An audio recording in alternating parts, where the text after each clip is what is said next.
بالله من شرور أنفسنا ومن سيئات أعمالنا من يهده الله فلا مضل له ومن يضلله فلا هادي له ونشهد أن لا إله إلا الله وحده لا شريك له ونشهد أن سيدنا وسندنا ونبينا ومولانا محمدا عبده ورسوله أما بعد فأعوذ بالله من الشيطان الرجيم بسم الله الرحمن الرحيم قال الله تبارك وتعالى في القرآن المجيد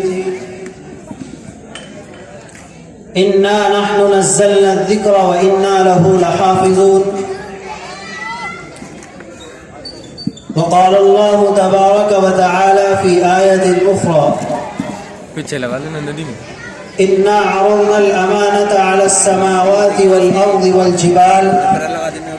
فأبين أن يحملنها وأشفقن منها وحملها الإنسان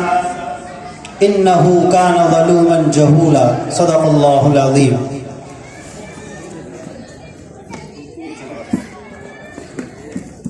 جلال آتش برق و سحاب پیدا کر جلال آتش برق و سحاب پیدا کر اجل بھی کانپ اٹھے جس سے وہ شباب پیدا کر اور تو کسی انقلاب کی آمد کا انتظار نہ کر جو ہو سکے تو خود ہی انقلاب پیدا کر. معزز اور مقتدر سامعین حضرات، السلام علیکم ورحمۃ اللہ وبرکاتہ.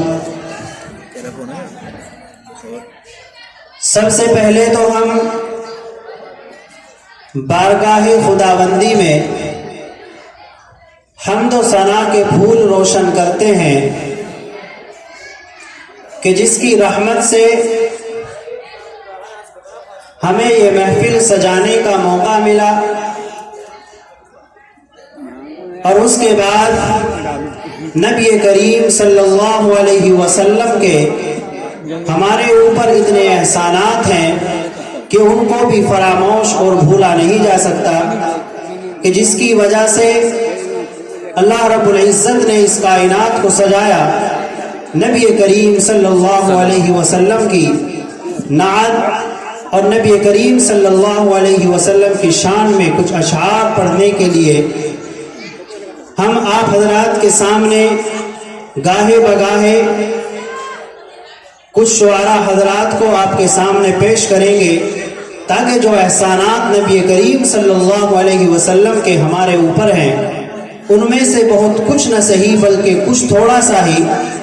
احسان آپ علیہ الصلاۃ والسلام کا ادا ہو جائے. اس کے بعد ہم بڑے ہی دل کی گہرائیوں سے آنے والے تمام مہمان جو باہر سے ہمارے درمیان تشریف لائے ہیں اپنی اس مدرسے کی چار دیواری کے اندر ان کا خیر مقدم کرتے ہیں اور دل کی گہرائیوں سے مبارکباد پیش کرتے ہیں. اس کے ساتھ ساتھ میں یہ بھی کہتا چلوں کہ یہ محفل منعقد نہ ہوتی اگر آپ حضرات کا ساتھ ہمارے ساتھ میں نہ ہوتا. یہ محفل نہ سجائی جاتی اگر اللہ کے رحم و کرم کے بعد سرپرست محترم حضرت مولانا محمد حسن صاحب دامت برکاتہم العالیہ محتمم جامعہ عربیہ امداد العلوم الاسلامیہ مکیالی کا ساتھ نہ ہوتا. ان کے بھی ہم دل کی گہرائیوں سے خیر مقدم کرتے ہیں اور مبارکباد پیش کرتے ہیں. گھر میں وہ ہمارے خدا کے رحمت کی طرح ہے، گھر میں وہ ہمارے خدا کی رحمت کی طرح ہے، کبھی ہم ان کو اور کبھی اپنے گھر کو دیکھتے ہیں. معزز سامعین حضرات، آپ کے مدرسے کی جلسے کی یہ پہلی نشست ہے جس کا انعقاد چند منٹوں میں ہم انشاءاللہ العزیز کریں گے، اور 10:15 بجے تک اس پہلی نشست کا اختتام ہو جائے گا اور دعا ہو جائے گی. ہمارے درمیان علماء کرام تشریف لا چکے ہیں. ان کے بیانات ہوں گے اور 10 سوا 10 بجے تک انشاءاللہ اس جلسے کو ختم کرنے کا ہمارا ارادہ ہے. اختتام ہو جائے گا اس نشست کا. اس سے قبل کہ میں آپ حضرات کے سامنے کسی مہمان کو دعوت دوں، میری آواز جہاں تک جا رہی ہے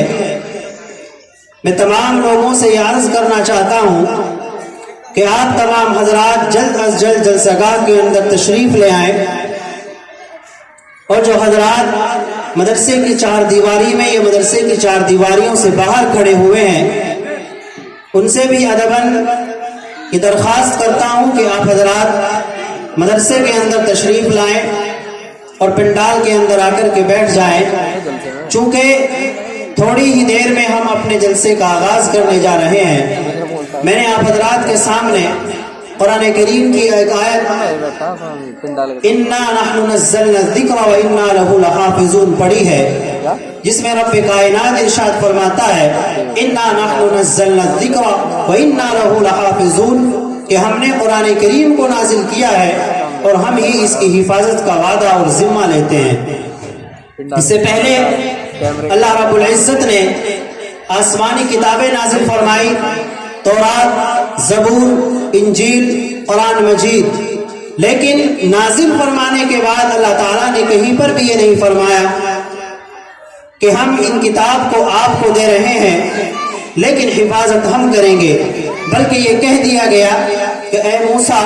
تورات ہم تم کو دے تو رہے ہیں لیکن حفاظت کا ذمہ ہم نہیں لے رہے ہیں، بلکہ حفاظت تم کرو یا تمہاری امت کرے. کس طریقے سے وہ کر رہی ہے، کس طریقے سے وہ کر سکتی ہے، وہ تمہارا کام ہے. اس کے بعد زبور کو نازل فرمایا، انجیل کو نازل فرمایا،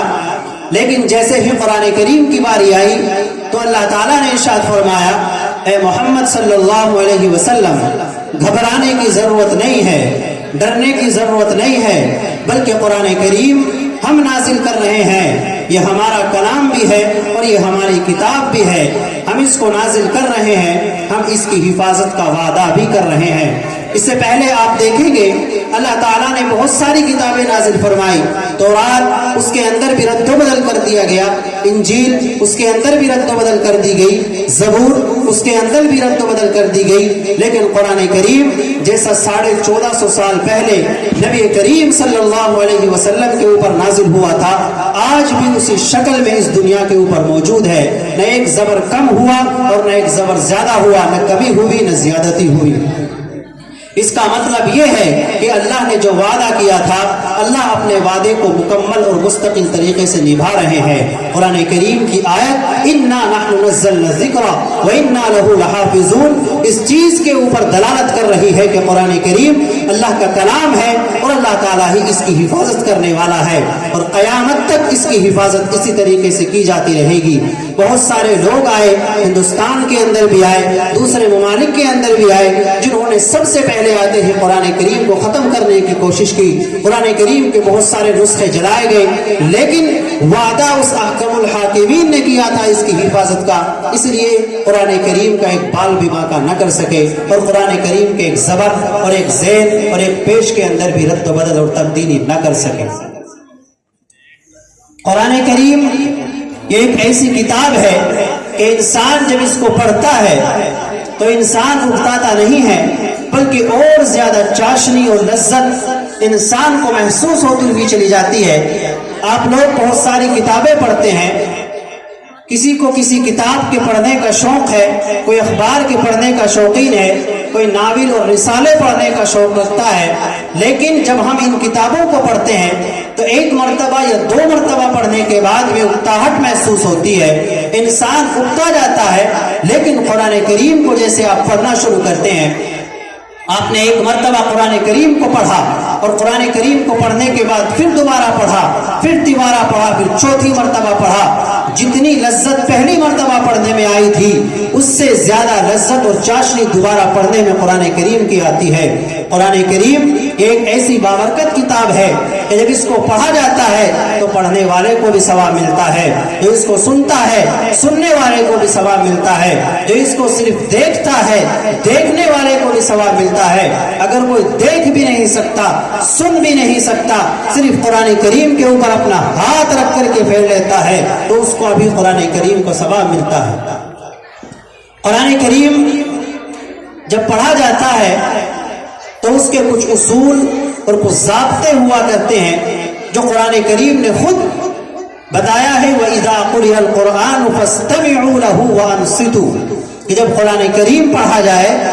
وَإِذَا قُرِئَ الْقُرْآنُ فَاسْتَمِعُوا، بس تم اس کو سنو، وَأَنصِتُوا، اور خاموش رہ کر کے سنو۔ ایسے نہ سنو کہ ادھر تو قرآن کریم پڑھا جا رہا ہے اور ہم اپنی گپ شپ اور باتوں میں مشغول ہیں، بلکہ قرآن کریم جب پڑھا جاتا ہے تو اللہ کی رحمت کا نزول ہوتا ہے، اللہ کی رحمت نازل ہوتی ہے۔ اس لیے جب قرآن کریم پڑھا جائے وَإِذَا قُرِئَ الْقُرْآنُ فَاسْتَمِعُوا لَهُ وَأَنصِتُوا لَعَلَّكُمْ تُرْحَمُونَ، تو قرآن کریم کو سنو اور خاموش رہ کر کے سنو، لعلکم ترحمون، تاکہ تمہارے اوپر اللہ کی رحمتیں نازل ہوتی رہے۔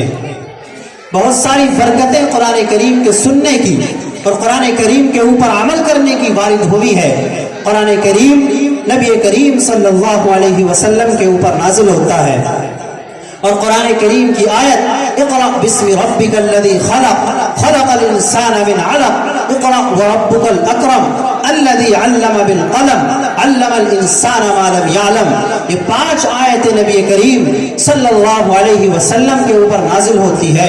اب غار کے اندر تشریف فرما ہے، اللہ کا مقرب فرشتہ جبرائیل آتا ہے اور آ کر کے عرض کرتا ہے اے محمد اقرأ، پڑھیے۔ آپ کہتے ہیں ما انا بقارئ، میں پڑھنا نہیں جانتا۔ چنانچہ نبی کریم صلی اللہ علیہ وسلم ارشاد فرماتے ہیں کہ جب میں نے یہ الفاظ کہے ما انا بقارئ،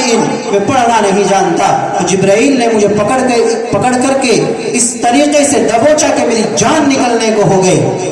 اور دوسری مرتبہ پھر یہی عرض کیا اقرا، میں نے پھر یہی کہا ما انا بقارئ، میں پڑھنا نہیں جانتا، پھر اسی طریقے سے دبوچا اور بھیچا گیا، پھر تیسری بار کہا ما انا بقارئ، میں پڑھنا نہیں جانتا، چنانچہ پھر جبرائیل نے کہا پڑھیے اقرا بسم ربک الذی خلق خلق الانسان من علق اقرا وربک الاکرم الذی علم بالقلم۔ 5 آیتیں اللہ کے رسول صلی اللہ علیہ وسلم کے اوپر نازل ہوتی ہے۔ آپ غار کے اندر تشریف فرما ہوتے ہیں، ان 5 آیتوں کو لے کر اللہ کے رسول غار سے لڑکھڑاتے ہوئے قدموں کے ساتھ زمین کی طرف آتے ہیں، چونکہ آج آپ خالص محمد نہیں ہیں بلکہ آج آپ کو محمد الرسول اللہ بنا دیا گیا ہے۔ آج آپ کے سر کے اوپر خاتم النبیین کا تاج سجا دیا گیا ہے، آج آپ کو تمام نبیوں کا سردار بنا دیا گیا ہے، آج اس دین کی جو آخری کڑی تھی اس کو بھیج دیا گیا ہے، اور قرآن کریم کو اپنے نبی کے اوپر نازل کرنے کی شروعات کر دی گئی ہے۔ اس لیے آپ علیہ الصلاۃ والسلام غار سے لڑکھڑاتے ہوئے قدموں کے ساتھ زمین کی طرف آتے ہیں، اپنے گھر کی طرف جاتے ہیں۔ اما خدیجہ الکبریٰ رضی اللہ تعالی عنہا گھر کے اندر تشریف فرما ہوتی ہے، آ کر کے کہتے ہیں مجھے چادر اڑا دی جائے، زملونی زملونی، مجھے چادر اڑا دی جائے۔ آپ کو بخار ہو جاتا ہے، آپ کے اوپر چادر ڈال دی جاتی ہے، چنانچہ کچھ دیر کے بعد کچھ ٹائم کے بعد کچھ افاقہ ہوتا ہے، آپ ہوش میں آتے ہیں، آپ اٹھ کر کے بیٹھتے ہیں۔ اما خدیجہ رضی اللہ تعالی عنہا کو سارا واقعہ سناتے ہیں۔ حضرت خدیجہ الکبریٰ رضی اللہ تعالی عنہا عرض کرتی ہے اے محمد صلی اللہ علیہ وسلم، آپ کو اللہ نے شاید اپنا نبی مقرر فرما دیا ہے، اس لیے آپ اپنے دین کو لے کر کے مکہ کی گلیوں میں نکل جائیے، میں پہلی عورت ہوں جو آپ کے اس دین کو قبول کرتی ہوں۔ چنانچہ آپ اپنے چہیتے دوست حضرت ابوبکر صدیق رضی اللہ تعالی عنہ کے پاس جاتے ہیں، وہ آپ کے دین کو قبول کرتے ہیں، آپ کی نبوت کا اقرار کرتے ہیں۔ اسی طریقے سے پیدر پہ صحابہ اکرام رضوان اللہ تعالی علیہم اجمعین اس دین کے اندر داخل ہوتے چلے جاتے ہیں۔ چنانچہ اس کے بعد آپ کو فکر ہوتی ہے کہ میرے صحابہ میں ابو بکر آ گئے ہیں، عثمان آ گئے ہیں، علی آ گئے ہیں، اور پیدر پہ